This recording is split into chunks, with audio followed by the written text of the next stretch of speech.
So let's go back to where I started. Science is blessing us because they are fantastic, a lot of these things, with incredible technology and capabilities that you've alluded to some of the useful things. I mean, I love the way in which I can, in my car, say, hey, Siri, call my wife. I mean, Yes. They're just fantastic. But my question about what we now believe goes to the heart of who do we think we are, what is our status, on what basis will we be alert enough to recognise we need to make tough decisions, and then on what basis will we make the ethical decisions around how far this goes. I know it's a complicated question, but there's another element to it, because we haven't even got into general artificial intelligence yet. We're still talking, as I understand it, about narrow artificial intelligence, just masses of it. Yes, we Those are. surveillance cameras and the people at their desks in Beijing, collating the information and what have you. There might be a lot of information and a lot of capability, but those cameras can't think of another task, how to go and bring my boss a cup of coffee. It's still narrow. That's absolutely right. And it's before we've got to general intelligence. Yes. And what we got to realize several things. First of all, the speed of technological development outpaces ethical underpinning by a huge factor, an exponential factor. Secondly, some people are becoming acutely aware that they need to think about ethics. Yeah. And some of the global players, to be fair, do think about this because they find the whole development scary. Is it going to get out of control? And someone made a very interesting point. I think it was a mathematician who works in artificial intelligence. And she was referring to the book of Genesis in the Bible. She said, God created something and it got out of control. Us. We are now concerned that our creations may get out of control. And I suppose in particular, one major concern is autonomous or self-guiding weapons. And that's a huge ethical field. Here's a man sitting in a trailer in the Nevada desert, and he's controlling a drone in the Middle East, and it fires a rocket and destroys a group of people. And of course, he just sees a puff of smoke on his screen, and that's it done. And there's huge distance between the operation of that lethal mechanism. And we only go up one more from that, where these lethal flying bombs, so to speak, control themselves. We got swarming drones and we got all kinds of stuff. Who's going to police that? And of course, every country wants them because they want them to have a military advantage. So we trying to police that and to get international agreement, which some people are trying to do. Now, I don't think we must be too negative about this. And I'm cautious here, but we did manage, at least temporarily, who knows what's going to happen now, to get nuclear weapons at least controlled and partly banned. So some success, but whether with what's happening in Ukraine at the moment with Putin and so on, whether he could shoot a nuclear tactical weapon, or it could be controlled autonomously, make its own decision. Yeah, but and then where do we go from there? And these things are exercising people at a much lower level, but it's still the same. How do you write an ethical program for self-driving cars? Yeah, so that if there's an accident, it can't be avoided. Yes, what do you knock down? It's the switch tracks dilemma again, that you put before ethical students of ethics. And it's very interesting to see how people respond. The switch tracks dilemma is simply that you have a train hurtling down a track and there's a point and it can be directed down the left-hand or the right-hand side. Down the left-hand side, there's a crowd of children stranded in a bus on the track. On the right-hand side, there's an old man sitting in his cart with a donkey. And you are holding the lever? Do you direct the train to hit the children or the old man? That kind of thing. But we're faced with that all the time, and it's hugely difficult without going near AGI yet. And let's come to AGI. Yeah. What is AGI? And because up until now, we're talking about intelligence that's not human. It can't make judgments. It can't switch tasks. It can't multitask. It can just be built up to do an enormous one thing, even though that might be massively intrusive, as we've talked about with surveillance technology. Correct. But now we're talking about something different altogether. Artificial general intelligence means... Well, it means several things. The rough idea is to have a system that can do everything and more that human intelligence can do it better, do it faster, and so on. A kind of superhuman intelligence, which you could think of possibly as, at least in its initial stages, being built up out of a whole lot of separate narrow AI systems, building them up, and that will surely be done to a large extent. But research on AGI, and of course it's the stuff of dreams, it's the stuff of science fiction, so people absolutely love it. And interest in it moves in two very distinct directions. There's first of all the attempt to build machines to do it, that is, that are based on silicon, computer, plastic, metal, all that kind of stuff.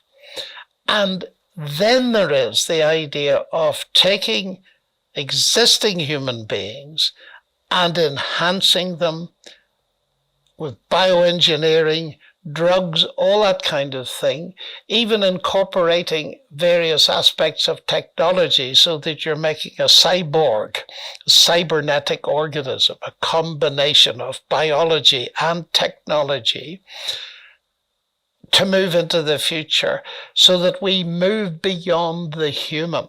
And this is where the idea of transhumanism comes in, moving beyond the humans. And of course, the view is of many people that humans are just a stage in the gradual evolution of biological organisms that have developed according to no particular direction through the blind forces of nature. But now we have intelligence, so we can take that into our own hands and begin to reshape the generations to come and make them according to our specification. Now that raises huge questions. The first one is, of course, as to identity. What are these things going to be? And who am I in that kind of a situation? Now, AGI, I mentioned, is something that science fiction deals with a lot. The reason I take it seriously is it's not only science fiction writers that take it seriously. For example, one of our top scientists, possibly the top scientist, who is our astronomer royal, Lord Martin Rees, he takes this very seriously. He says in some generations hence, we might effectively merge with technology. Now, that idea of humans merging with technology is, again, very much in science fiction. But the fact that some scientists are taking it seriously means in the end that the general public are going to be filled with these ideas, speculative on the one hand, but serious scientists espousing them on the other, so that we need to be prepared and get people thinking about them, which is why I wrote my book. And in particular, in that book, I engaged not with a scientist, but with a historian, Yuval Noah Harari, an Israeli historian. Can I interrupt for a moment? Yes, of course you can. To quote something that he said, just to frame this so beautifully. He actually said this, because I'm glad you've come to him. We humans should get used to the idea that we're no longer mysterious souls. We're now hackable animals. Everybody knows what being hacked means now.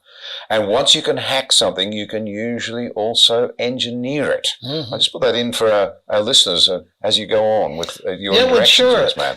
That's a typical Harari remark. And he wrote 2 major best-selling books, one called Sapiens, Homo sapiens, human beings, and the other, Homo Deus. And it's with that second book that I interact a great deal, because it has huge influence around the world.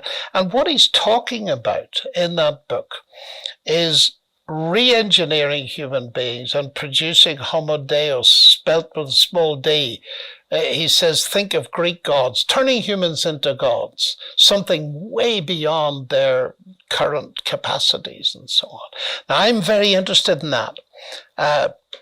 From a philosophical and from a biblical perspective, because that idea of humans becoming gods is a very old idea, and it's being revived in a very big way. Now, to make it precise, or more precise, Harari sees the 21st century as having 2 major agendas, according to him. The first is to, as he puts it, to solve the technical problem of physical death so that people may live forever. They can die, but they don't have to. And he says technical problems have technical solutions, and that's where we are with physical deaths. That's number 1. The second agenda item is to massively enhance human happiness. Humans want to be happy. So we got to do that. How are we going to do that? Re-engineering them from ground up, genetically, every other way. Drugs, etc., all kinds of different ways. Adding technology, implants, all kinds of things. Until we move the humans from the animal stage, which he believes happened through no plan or guidance. We, with our superior brain power, we'll turn them into superhumans. We'll turn them into little gods. And of course, then comes the massive range of speculation. If we do that, will they eventually take over? And so on and so forth. So that is transhumanism connected with artificial intelligence, connected with the idea of the superhuman. And people love the idea. And you probably know there are people, particularly in the USA, who've had their brains frozen after death. They hope that one day they're going to be able to upload their contents onto some silicon-based thing that will endure forever. And that will give them some sense of immortality. Now, if you notice those 2 things, John, solving the problem of physical death, re-engineering humans to become little gods, that has all to do with wanting immortality. And as a Christian, I have a great deal to say about that, because what's happening, I believe, in the transhumanist, the desire for that is a parody on what Christianity actually is all about. Does that to some extent, though, reflect that I think the very great majority of us are conscious that deep down we don't want to think we'll come to an end? Oh, no, we don't. I'm an individual who actually has no great aspiration to live to an advanced old age. Well, I'm the same. Frankly. I don't Not want in to. this situation, no. Not to say I don't enjoy life, doesn't mean that No. at all. It just means I don't aspire to great physical old age, Yes. frailty and what have you. And I have a different perspective on what happens after that. But deep down, I don't want to think it ends with that physical death. And I think that's pretty much hotwired into all of us. I think it's hardwired, and that's important. This business of what's hardwired into human beings, version 101, so to speak, I think is vastly important. And many years ago, I came across that idea in the moral sense. C.S. Lewis talking about in his book, and it's relevant to what we're talking about at the moment, The Abolition of Man, is an appendix at the end, where he points out that all around the world, look at every culture, they may differ, but they've got certain moral rules in common. it looks as if morality is hardwired. I believe it is, by a benevolent creator. But now we come up to this, and we see that there's hardwiring again at this particular level. God has set eternity in the human heart. Now, of course, that's a theistic perspective, but if you take the atheistic take on it, then you've got to explain where it comes from. And again, I found C.S. Lewis, as always, right on the money, so to speak. He makes the point, and I'm going to paraphrase it slightly. It would be very strange to find yourself in a world where you got thirsty and there was no such thing as water. Yeah.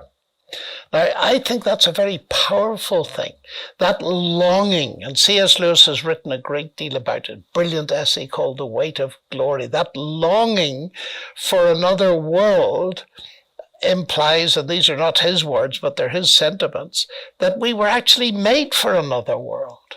Now, I feel that the transhuman quest is an expression of the fact that we're hardwired with a longing for something transcendent, and it's trying to fulfill it.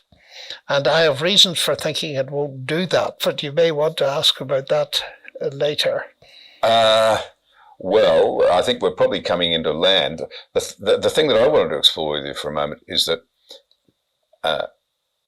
I think that a lot of people are at the point where they don't, it requires a lot of energy, quite a bit of anguish to say, I'm going to make some tough decisions about what I really believe. And it seems to me that this whole area of artificial intelligence and the chance that we may reach the capacity to literally destroy ourselves requires us to think long and hard and to make judgments that will have to be based, if you like, on faith. You can't know exactly what's going to happen.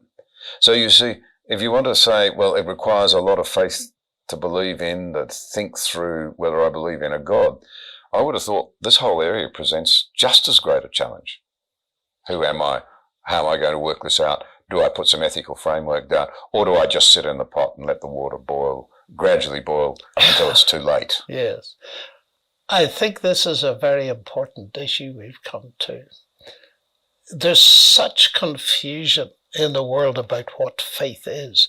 And that's mainly the fault, and I would say the fault of people like Dawkins and Hitchens, who actually didn't know what they were talking about, because they redefined faith actually as a religious word that means believing where there's no evidence. And what they fail to see is that's a definition of blind faith that only a fool will get involved with. The word faith, in English, from the Latin fides, from which we get fidelity, which conveys the whole idea of trustworthiness. And trustworthiness comes from having a backup in terms of evidence. A bank manager will only have faith in you if you prove you've got the collateral. You have to bring the evidence. We'd be foolish to trust people without evidence. So evidence-based faith is something everyone understands, but they don't realize is that it's essential to science, and it's essential to a genuine Christian faith in God. I get leery these days, John, of using the word faith on its own, because people think you're talking about religion. Sometimes they say to me, will you give a talk on faith and science? I say, do you want me to talk about God? Oh, yes. Well, I says, not in your title. I can talk about faith in science without even mentioning God, because scientists have got a basic credo, things they believe. They've got to believe that the science can be done. They've got to believe that the universe is rationally intelligible. That is their faith, and no scientist could be imagined without it, as Einstein once said. So if you want to talk about faith as faith in God, please call it faith in God, or else we're going to get very confused. Now, coming back to this, you are absolutely right. This is going to force us, whether we like it or not, to do some hard thinking and to re-inspect and recalibrate our worldview, because our attitude to these things depends on our worldview, our set of answers to the big questions of life. What is reality? Who am I? what's going to happen after death and all those kind of things. They're coming out in this area. We're being forced to think about them. And as you say, we can sit like the toad in the kettle when the water's boiling and pretend that nothing's happening. But we can't afford that. That isn't a luxury. That's suicidal. And the trouble is, there is a book called The Suicide of the West, where we're just not thinking enough. And I feel, and I know you're doing this, and I feel called to do it too, to put issues out into the public space so that people can really see that they can think about them and they can come to conclusions about them. And as you say, we're really landing this discussion. And it seems to me that focusing on what's going on, I read Harari and I read other books like this, and I say, you know, I can understand what you're looking for. You're looking for something that's very deep and hardwired in us. But, and I make people smile sometimes when I meet these people, transhumanists, and I say, guys, I respect what you're after, but you're too late. And they say, what? Too late? Of course we're not too late. I say, you actually are too late. Take your two problems. One, physical death. I said, now, I believe there's powerful evidence that that was solved 20 centuries ago. It was actually solved before that, but 20 centuries ago, there was a resurrection in Jerusalem. We celebrated it at Easter. We're just after Easter now. And as a scientist, I believe it for various reasons that we can discuss. But the point is that if Jesus Christ broke the death barrier, that puts everything in a different light. Why? Because it affects you and me. How does it affect you and me? Because if that is the case, then we need to recalibrate and take seriously his claim to be God become human. I said, isn't that interesting? What are you trying to do? You're trying to turn humans into gods. The Christian message goes in the exact opposite direction. It tells us of a God who became human. Do you notice the difference? And of course, that actually gets people fascinated. I say, you are actually taking seriously the idea that humans can turn themselves into gods by technology and so on. Why won't you take seriously the idea that there is a God who became human? Is that any more difficult to do? And once you've got that, then I think, arguably, you need to take seriously what Jesus says. And what he says is, and that is the Christian message, he is God become human in order to do what? To give us his life. If you like, to turn us into what you want to be.